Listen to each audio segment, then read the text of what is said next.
Jarkeen galchuma waliin sanagaa viiyoo afaan Oromoo Naayil Saat viiyoo 24 irraa caqasuu jirtan. Waan onkololee 17 18 ibsanii qopheesse. Waan dhiyootaan hojjennu keessaa tokko deebineetiin wal mammaarsinee sanitti himna. Nuudii adda Ansoraa Laafeeti. Waan dhiyootaan isanitti himna keessaa tokko namoonni nutti hima. Bara kan hojiin hidha laga Abbayyaa irratti geggeessamu murteessaa ta'uu muummichi ministeeraa Itoophiyaa Abiy Ahmed dubbatanii jiru.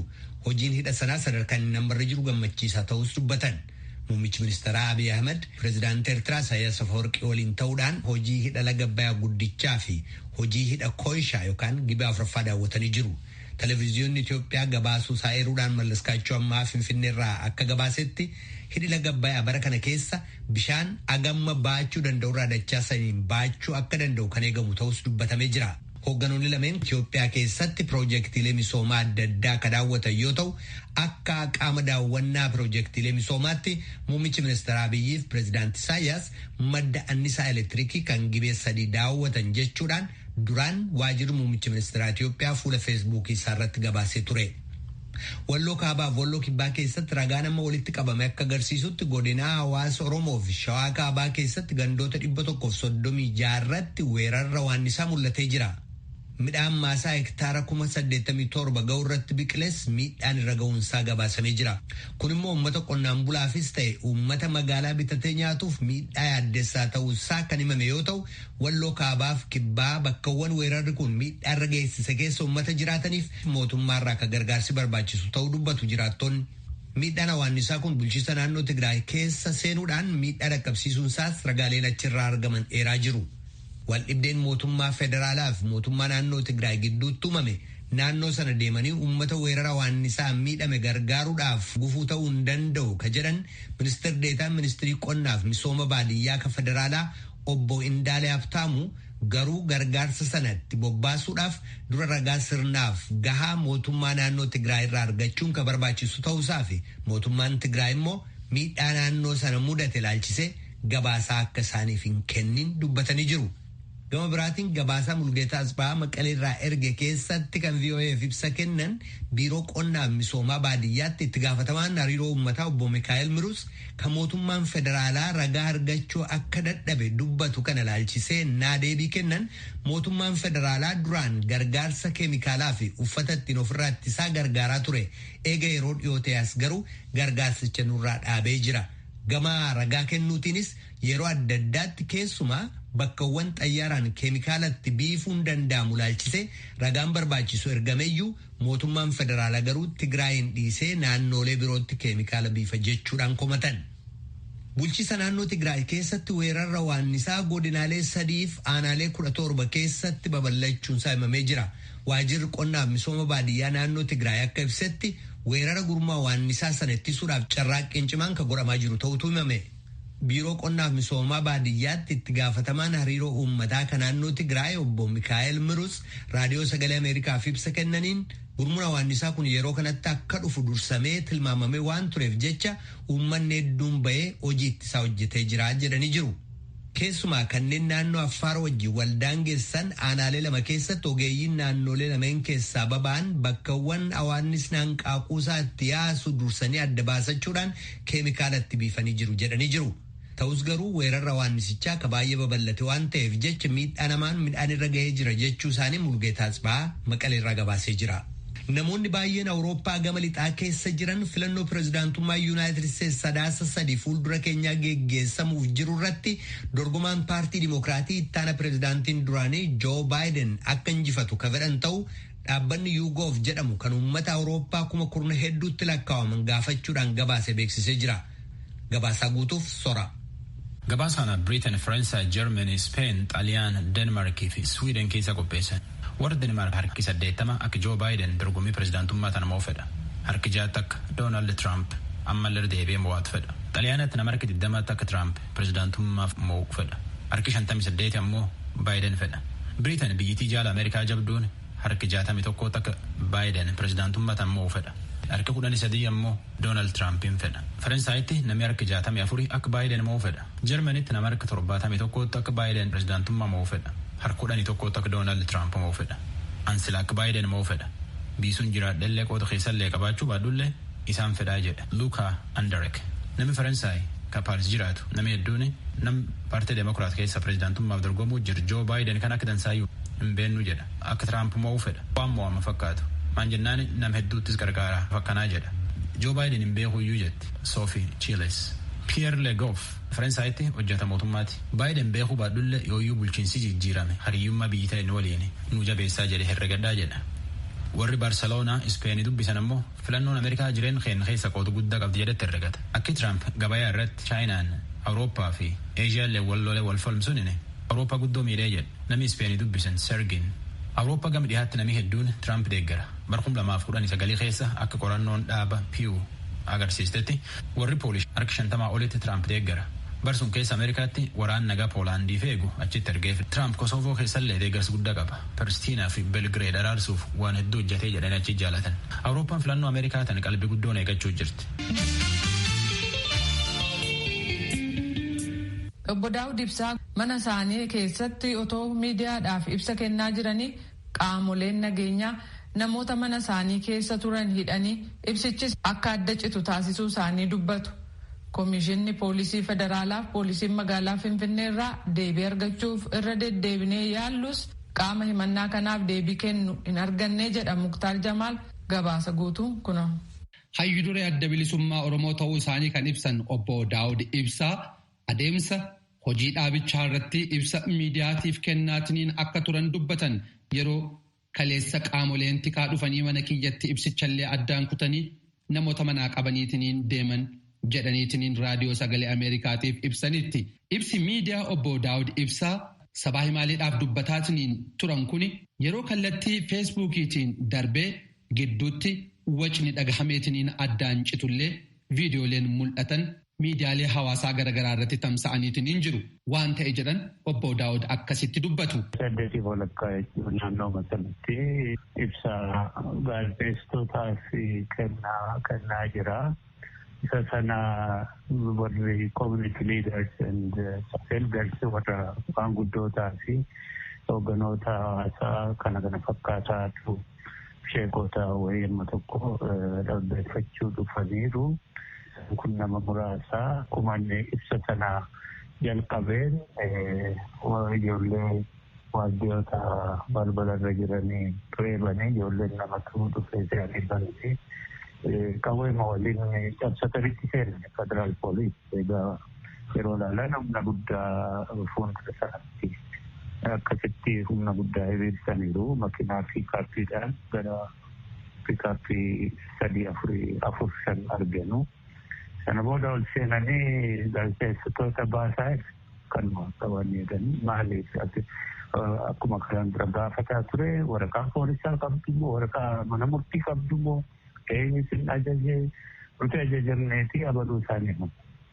Kana baaftan malee siin baanu jedhanii ijoollee jira dubartootatti jira sororkaanii haala kana keessatti egaa gaazexeessitoota sana humnaan fudhatanii deemanii. Eenyu qaamni kana godhe qaama tikaa keessaa isa kaminni? Kan dhufe federaal poolisiidha warri tikaa waliin jiru nama beeksisaa. Isaan warra civilian clothes uffatee jiru.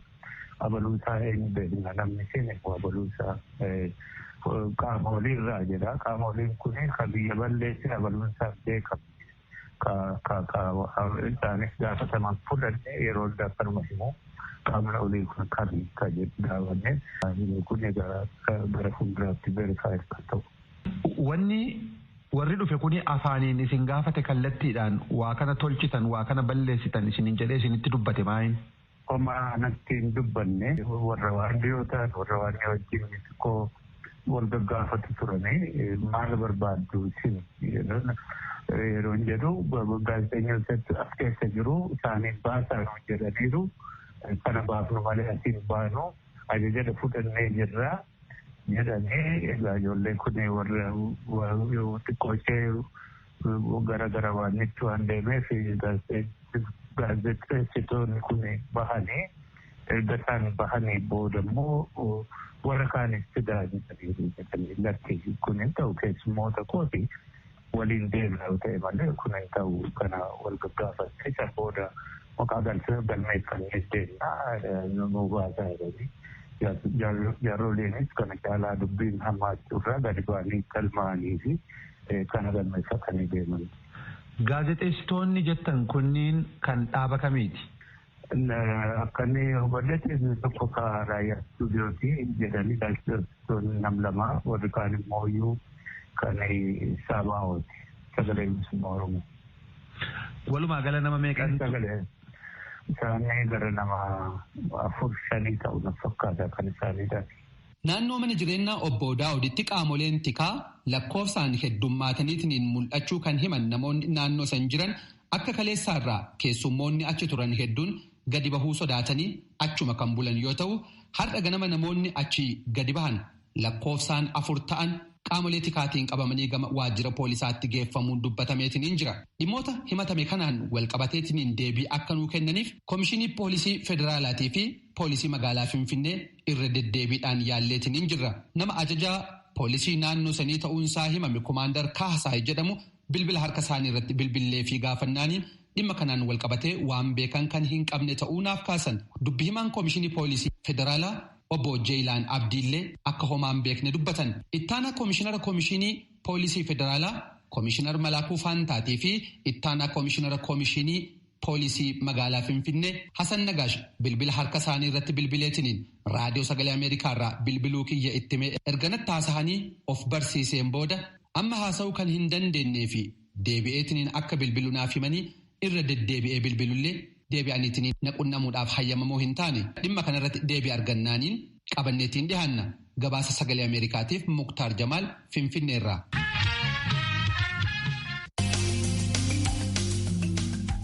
Maallaqni yookaan qarshiin Itoophiyaa eega jijjiiramee booda jimaata darbe as qofa qarshiin biliyoona 14 herrega baankii haaraa banametti galuu bulchaan baankii biyyoolessaa Dr. Naagar Dasee ibsaniiru. Kana malees herregi baankii ammaan dura turan miliyoona 40 caalaa ta'uu fi qarshiin biliyoonaan lakkaa'amutti galuusaas dubbataniiru. Dr. Naagar Dasee bilbilaan dubbisuun kan Iskindir Fireew gabaase Tujubee dhiyeessa. Qarshiin jijjiiramuu isaa dura qajeelfamni ture baankiidhaa guyyaatti maallaqa callaa namni dhuunfaa hanga 200,000tti ji'atti immoo hanga miliyoona 1 walakkaa kaampaaniileen immoo guyyaatti qarshii 300,000 ji'atti hanga miliyoona 2 walakkaatti akka baafatan baatii caamsaa darbe murtaa'ee ture.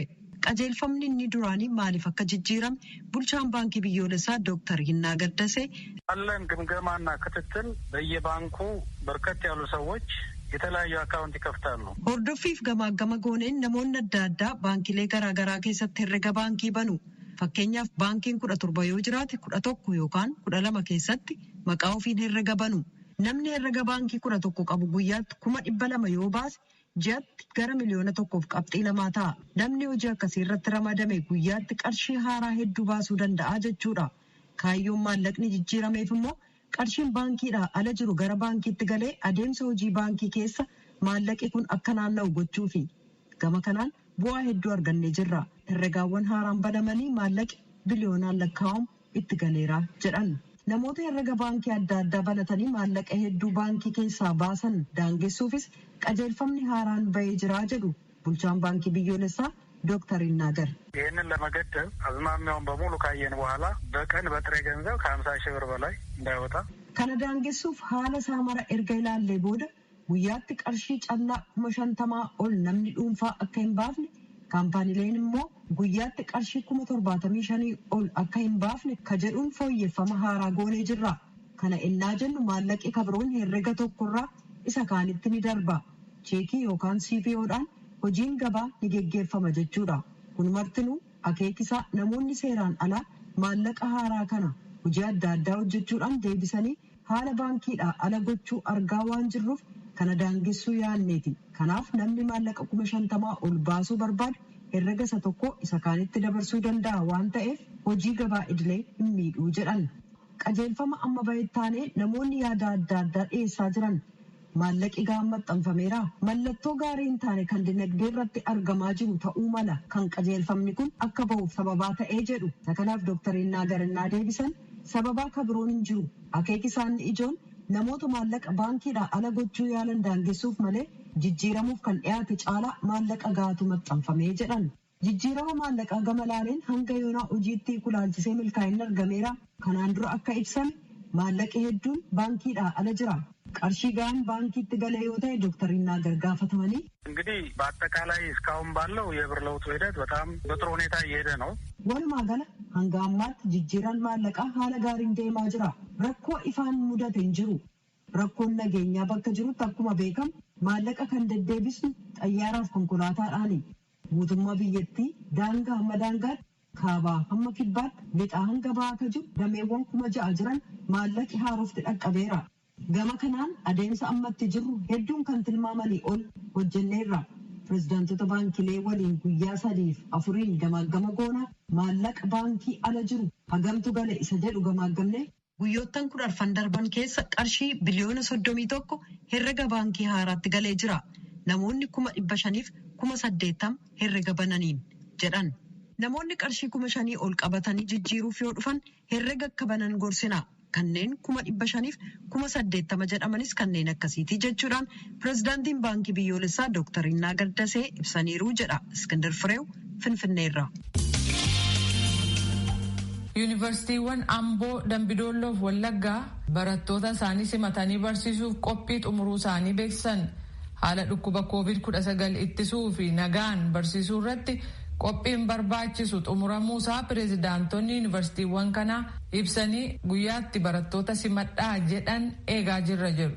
barattoota kanas marsaa 3 akka simatan dubbatu Naakoor Malkaa gabaasa erge qaba. Yuunivarsiitiiwwan sadeen jechuunis Yuunivarsiitii Amboo, Yuunivarsiitii Dambidolloo fi Yuunivarsiitii Wallaggaa barattoota dhaabbilee barnoota olaanoo akka lakkoofsa Itoophiyaatti bara 2012 sababa weerara vaayirasii koronaatiin barnoota isaanii addaan kutanii gara maatii isaaniitti deebi'anii fi barattoota haaraa akka lakkoofsa Itoophiyaa bara 2013tti simachuudhaaf qophii xumuraa jiraachuu isaanii beeksisanii jiru. Pireezidaantiin Yuunivarsiitii Amboo Dr. Taaddasa Qanaa barattoota Yuunivarsiitii Amboo bara 2013tti simachuudhaaf qophii gama barnootaatiin taasisan ilaalchisee akkas jedhu. Amma bara kana kan jalqabnu barattoota eebbifamtoota simachuudhaan jalqabuu yaadaa jirra. Jalqaba irratti barumsa isaanii xumursiisuudhaaf qophiitti jirra. Lakkoofsi barattoota eebbifamanii kan jalqaba irratti simannu 4,500 naannoo kana ta'u yeroo gabaabaa keessatti xumuramuudha kan qophaa'ee jiru. Kiraash piroogiraam isa jennu. Kanaaf isaaf illee koorsiidhaan sagantaan qophaa'ee jira.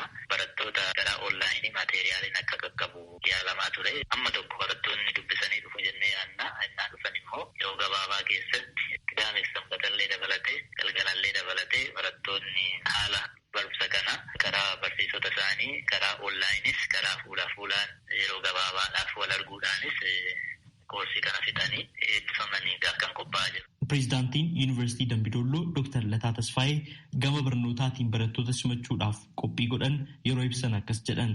Barana yoo xiqqaate barattoota 811 kan ta'an barattoota eebbifaman marsaa jalqabaatiif waamuuf qophiirra jira jechuudha. Ji'a 2 qofaafidha kan baratanii eebbifamanii sagantaa mooreelii dabalatee illee sanbata duraa dabalatee sagantaa jiru sana xumuranii akka isaan eebbifamaniif barsiisaa qopheessuudhaan kaarikulamii rivaayiz gochuudhaan kaalendarallee rivaayiz gochuudhaan qophoofnee jira jechuudha. Yeroo inni sun xumuramu immoo marsaa 2ffaa barattoota waggaa 1ffaaf 2ffaallee wal faanatti bannaa jechuudha. Inni sadaffaadhaan barattoota haaraa akka baranaatti immoo nuuf kennaman marsaa 3ffaarratti ni simanna jechuudha. Pireezidaantiin Yuunivarsiitii Wallaggaa Dr. Hasan Yuusuf sagantaalee barnootaa garaa garaatiin barattoota 31,000 ol bara 2013 kanatti simatanii barsiisuudhaaf qophii xumuruu isaanii erga ibsaniin booda barattoota bara 2012 sababa weerara vaayirasii koronaatiin addaan kutanii gara maatii isaaniitti galan keessaa barattoota 3,500 ta'an sagantaa barnoota digirii jalqabaatiin eebbisiisuudhaaf qophii gooneerraa jedhan. Qophii gama barnootaatiin taasisan yeroo ibsan akkas jedhanii jiru. Ijoolleen hawaasii deemanii semiseera tokko xumuraniiti deemanii kanas semiseera lammaffaadha. Semiseera lammaffaa sun akka aadaa durii baratametti ji'a 4 barsiisama.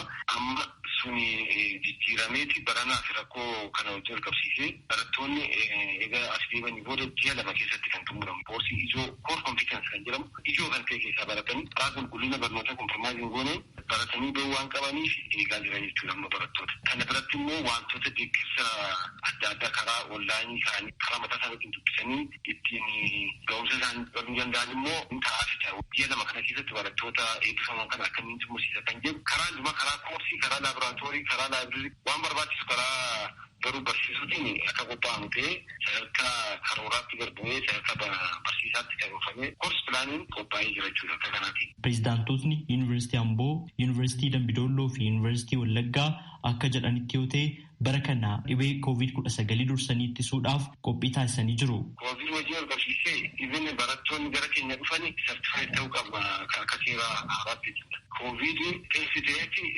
fayyaa ta'uusaa mirkaneessanii kan simannu jechuudha. Egaa gaafa asiin booda immoo maaskii amma waa dhufanii fudhatanii dhufuu waa as turanitti garuu yuunivarsiitiin dhiyeessuuf murteesseera jedhani. Mooraa keessa sochiin taasifamu hundumtuu barataas ta'e hojjetaan maaskii tun keewwatiin socho'uu hin danda'u. Isaa fi keenyaaf immoo gatii madaalawaatiin binnee dhiyeessina jechuudha. Saamunaan adda addaa, saayintaaziriin adda addaa karaa keenya mooraa keessatti bakka dhaabbachuu qabu hundumaan hojjetamee jirudha.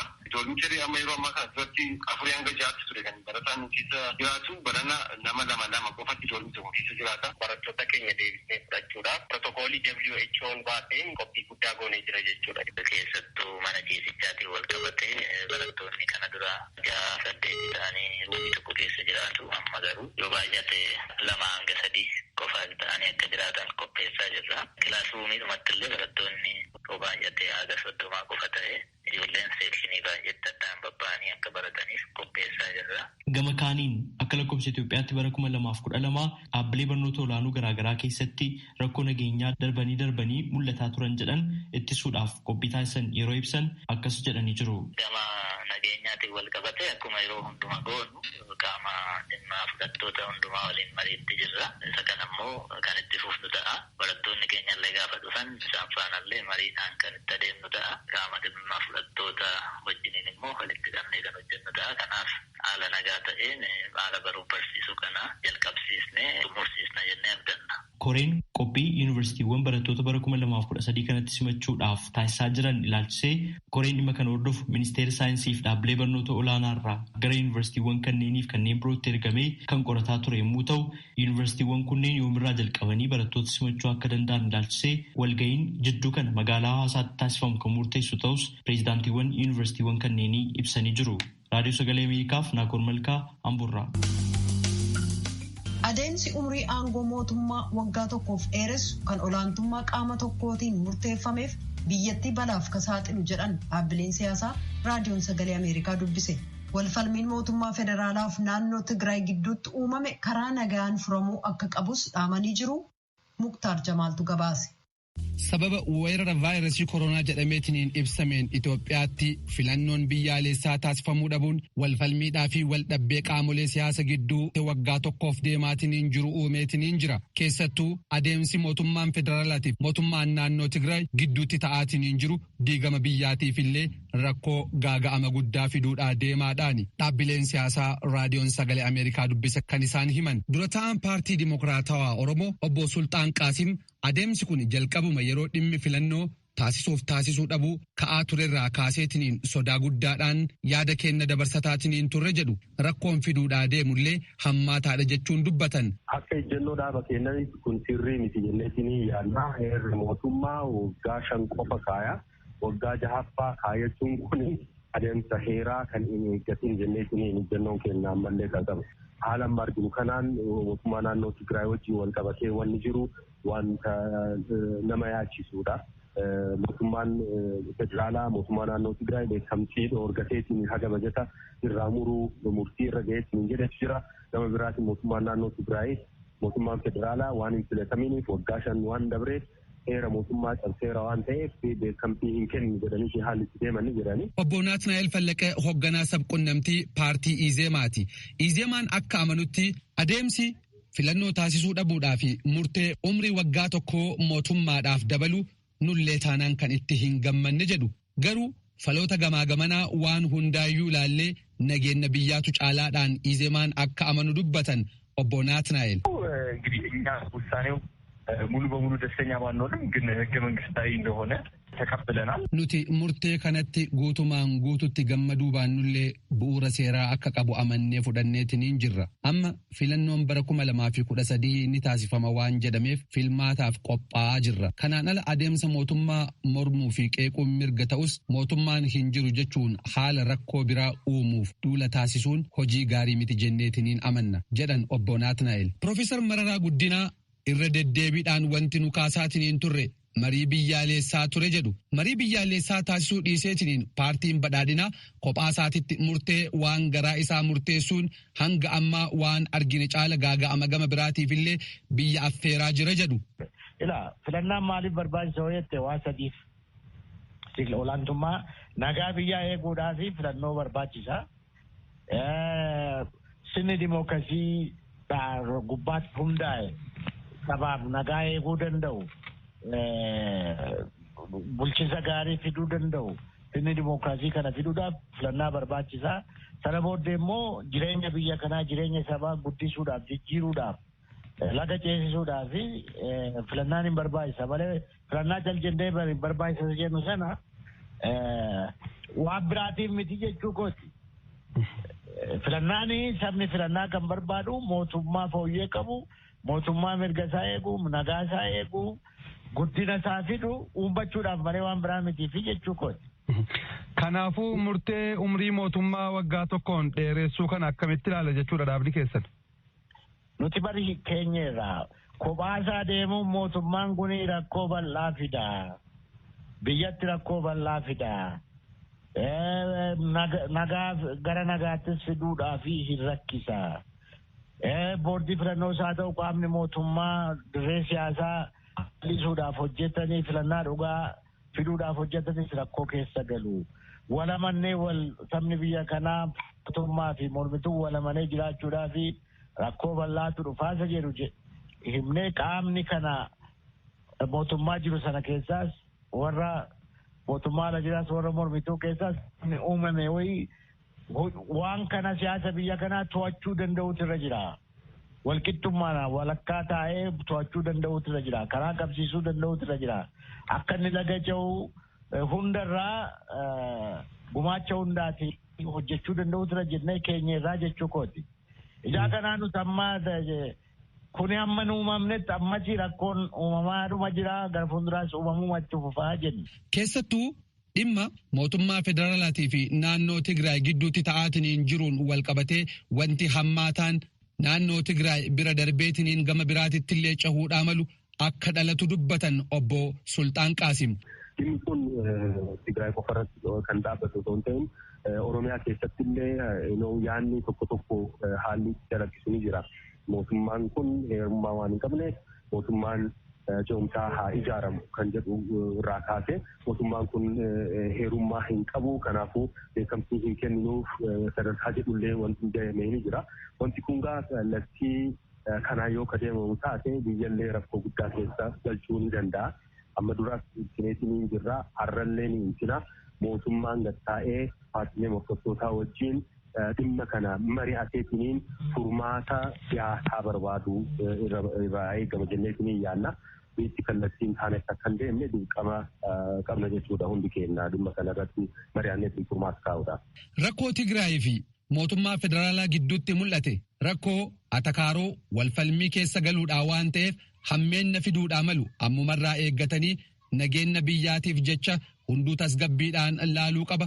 Kuni waan akkaan yaaddeesse kan jedhan hoogganaa sabqunnamtii paartii ኢዜማ ኦቦ ናትናኤል ፈለቀቲ በእውነቱ ከሆነ አስጨናቂ ሁኔታ ውስጥ የሚከተው ይሄ የትግራይን ክልል የሚያስተዳድረው ህወሓትና የፌዴራል መንግስት መካከል ያለው ሰጣ ገባ ኢብዴን ሞቱማ ናኖ ትግራይ ፊ ሞቱማ ፌዴራላ ጊዱ ጅሩ ነገኘ ለሚሌ ፊ ብያ ኦሶ ሂምቦሬሲን አከሚን ሂከሙ ቀበ ከን ጀዱ ያዱ ፊ ሚረተስ ገቢቲን መሪአቹን akka barbaachisu ni hubanna.